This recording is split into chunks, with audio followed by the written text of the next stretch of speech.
So today we are having a little bit of a just candid, laid back conversation about Real Broker. Let's call it what it's called. What's it called? Real talk. Oh my gosh.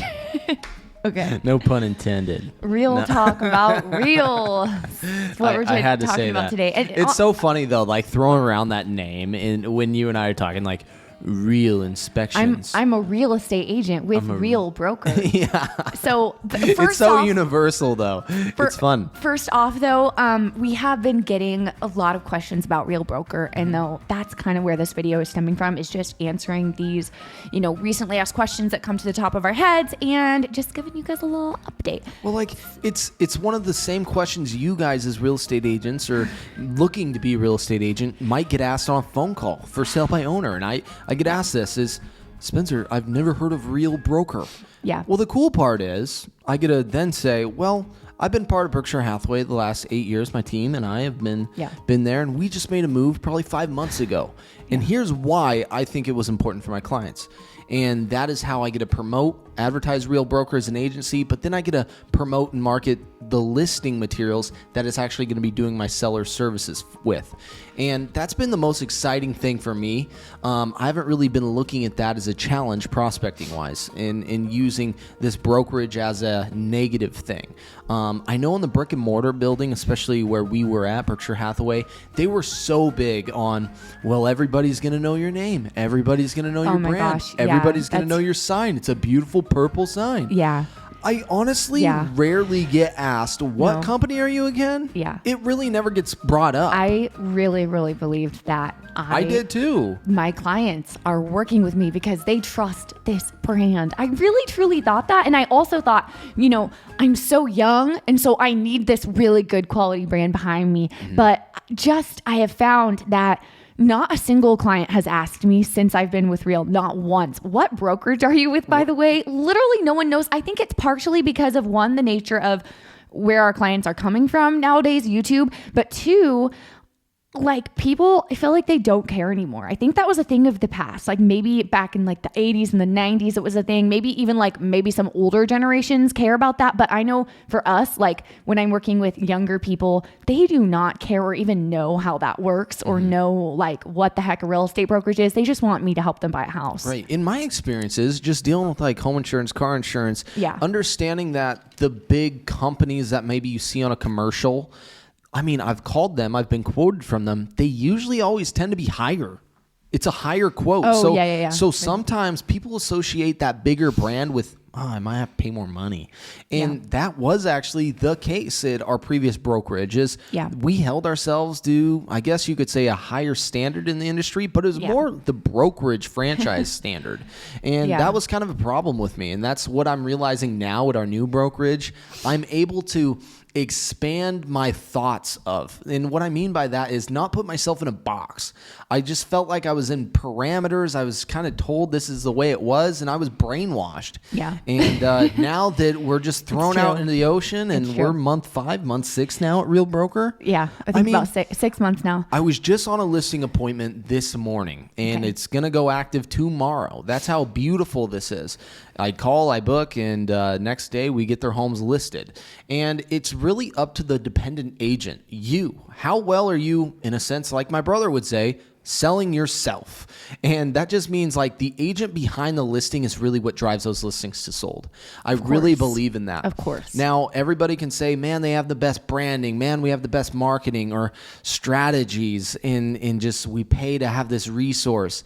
But ultimately, if you are exposing that listing to the open market as the real estate agent that your seller selected you to be, that is what gets the home sold. And how good are you at the marketing side? Because that's really what we are. We're media marketers now. We're not just selling out of this book at Homes and Land like we used to.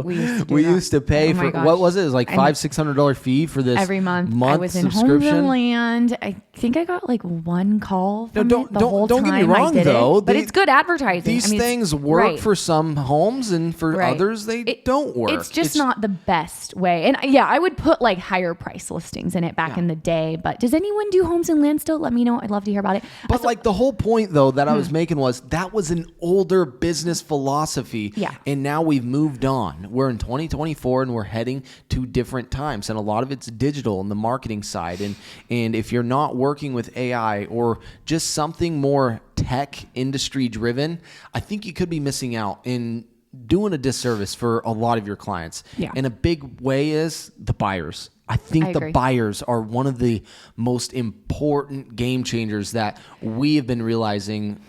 Where we're at now, it's just so much better. So I have a couple questions for you.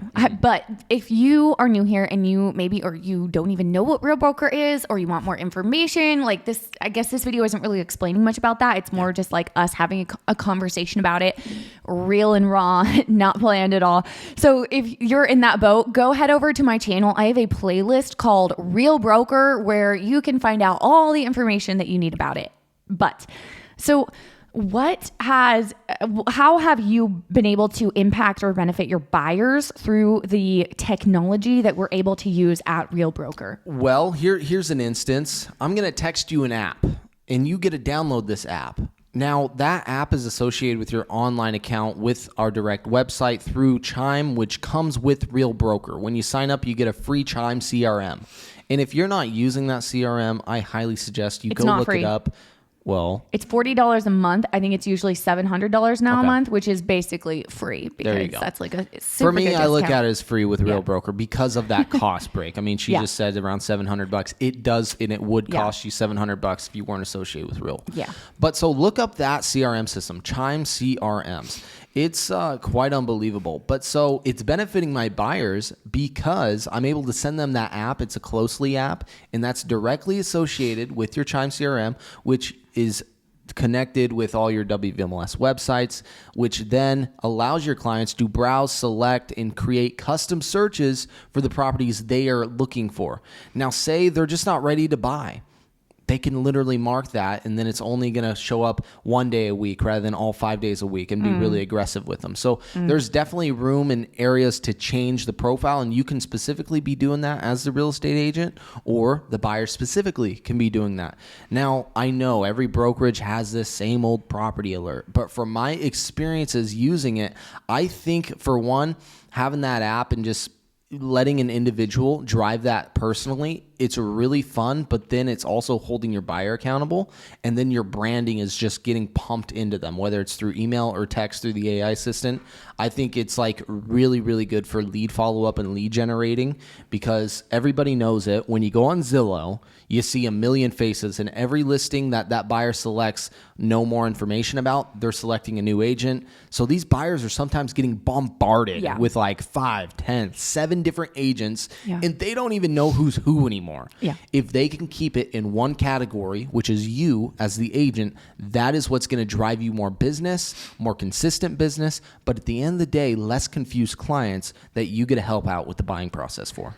So what would you say to somebody, because I've had a few different brand new agents, like just got licensed, never done a deal, join me at Real, and I've had questions from a handful of new agents or people who are even not licensed yet, about to get licensed, asking about Real, like, is this a bad decision to join if I'm brand new or if I've never done a deal? Go ahead. What do you think? I was just thinking about this on the car ride today. Seriously, and it's if I was where I still was at, would I be happy? That's the What do you type mean of if question. I was still... Meaning, is like there you didn't fees switch. involved? Is there just things happening when a real estate market on online media says is crashing? Would I still be happy? Would I have a elevated heart rate because I have to worry about my $150 desk fee every month, no matter what? Or my 80-20 split with my franchise brokerage that's so astronomically high? Would I still be happy there? Now, being a new agent, I just think it's so important that you have money.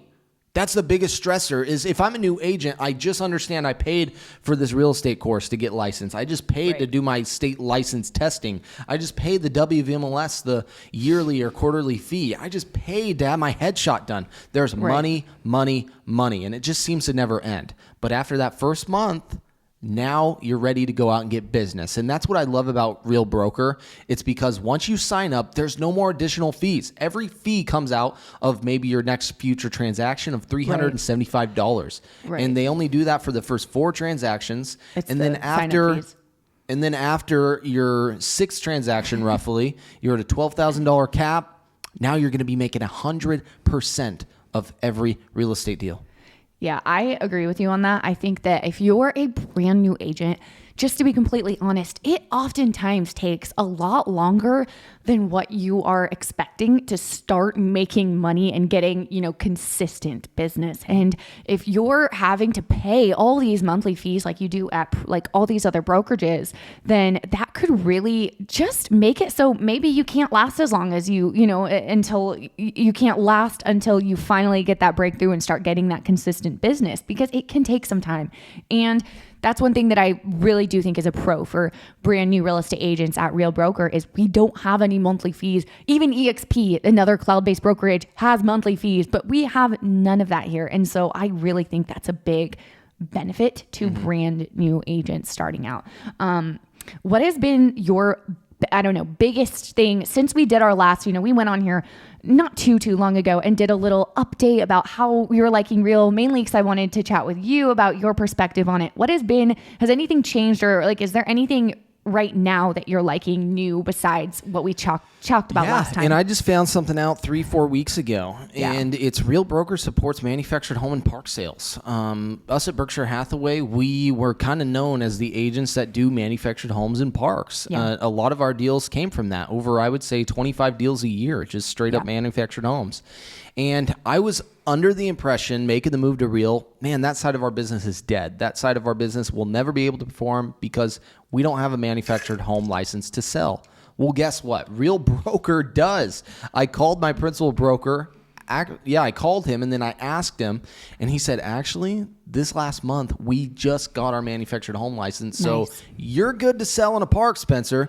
And he didn't quite want me to announce that, which I just did with you guys. Why? But why not? Because not many agents understand how to work a deal for homes and parks. Okay, yeah. Because that deal structure is a little bit different. The process is a little bit different. The it's a lot forms easier. are a little bit It's a lot easier. And so if you're unaware of how to manage the deal, understand they're completely different listing agreements, understand that you need park approval during the home sale process, then, there's things that you need to be coached on. And so maybe I could become Oregon's rep coach who knows in the manufactured home field, but Real Broker supplies manufactured homes and parks. Which, let me explain what that means a little. By the way, if you guys want to have, maybe just like a long video crash course, mastermind video, whatever, about masterclass, just specifically how to get manufactured home deals and how to close them and how it all works. Let us know if that's something anyone would even be interested in the comments, because obviously we want to make content that you guys want to watch, but that is something that we've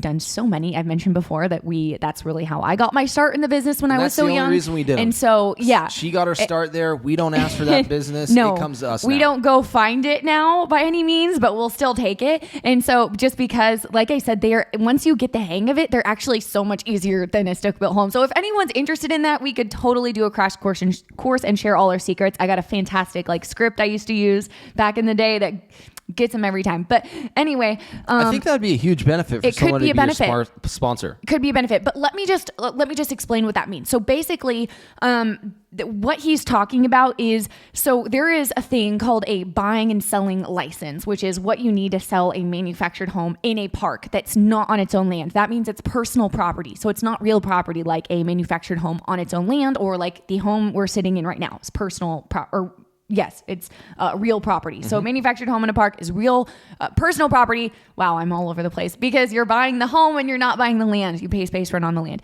And a lot of brokerages, many brokerages actually, probably more than not, don't allow you to sell these because they don't have that license, that buying and selling license. So we, as real estate brokers with our real estate license at Real, and if you are at Real too, can use that license you can use Real Brokers buying and selling license because you're under them to sell these homes and parks, which again, I firmly believe they are such a great way to just Get started. Get an easy listing, get some easy, like it's just such a great way to get your foot in the door and get started. And yeah, I could go on, but that's basically just to explain what he's meaning by that. But I do think it's a great benefit to be at a brokerage that allows you to sell those, because it's just more opportunity, especially if you're new. There's more opportunity, more houses you're able to list. But I would say that is that one update I wanted to clarify and talk about today. Now that we can get manufactured homes, I don't have to refer them out. Yeah. And in fact, I can go out and get more business, which is more opportunity with 0 monthly fees. And so to me, that is what I'm just really happy with in a market like this, where everybody just says crash, crash, crash. I think it's important not to necessarily be stressed about making that monthly fee into real estate. Of course, we got to pay all of our other annual fees through the MLSs and stay licensed. But I think in order to successfully perform, go out and get business, I'm not stressed on making my brokerage fee month by month. And I think that's a huge weight off our shoulders. Yeah. Okay. So another question, have you been listening, just because I'm curious, have you been listening to any of the masterminds? If you haven't, it's okay. You can be honest. I haven't in the last week and a half. Okay. I really That's haven't. not that long. I know. That's not that Usually long. when I'm at the gym, I'll put my headset on and Do you have a favorite? I'll listen. I just go to the Real Academy and you have that app. Do you listen to any of them? Do you have a favorite? No, it's just mainly like tips, like how to hold an open house, how to YouTube market better, how to provide service for your clients, how to prospect for sellers in today's market. There's those so type many of ones. things. There's so many different ones. I love. I don't have a listening to particular them, video though. Okay. Oh, you don't have like a particular one you join every week, or not join, but like listen back. Okay. No, I just select a title that reconciles You're for like, me. this looks good. I'll go with this. No, I mean, it's got to be appealing for me to listen to it, right? Okay, so what do you think if somebody is trying to decide where they're going to go as a real estate brokerage? What do you think they need to know? I'm big on exploring options, just like I advise my clients to do with lenders and even real estate professionals. I say, hey, throw me in the interview mix, see if I'm the best fit for you. Throw Real Broker in the mix, see if they're the best fit for you as a real estate professional. What I do know is we've been in the industry, I would say, long enough. We basically kind of know what we're talking about, know what we're doing. I would say with it being more cloud-based, no actual physical office you're walking into day by day, you kind of want to have a background in knowledge. It will be easier to do your first real estate deal if you did have a real estate background already from a previous brokerage, but it doesn't make it impossible. And the cool part is Real Broker has a sponsor line. When you sign up with Real Broker, it doesn't benefit you any, it doesn't hurt you any. If you left it blank, I don't suggest that. Sponsors help, I would say. And we put our sponsor down. It was the first gal we heard talk about Real Broker. Do we talk to her every day? No. But we definitely felt like putting her name down because she introduced us to Real Broker. And maybe you're coming to us just because of that. You saw this video title. Make sure to put Mariah's name down. Like I said, it doesn't hurt you, but it doesn't fit you either. Thank you guys for hanging out with us today. Feel free to comment below with any questions, real estate related questions, or video suggestions that you have. Let us know. We love chatting with you guys in the comments section, and we will see you next week.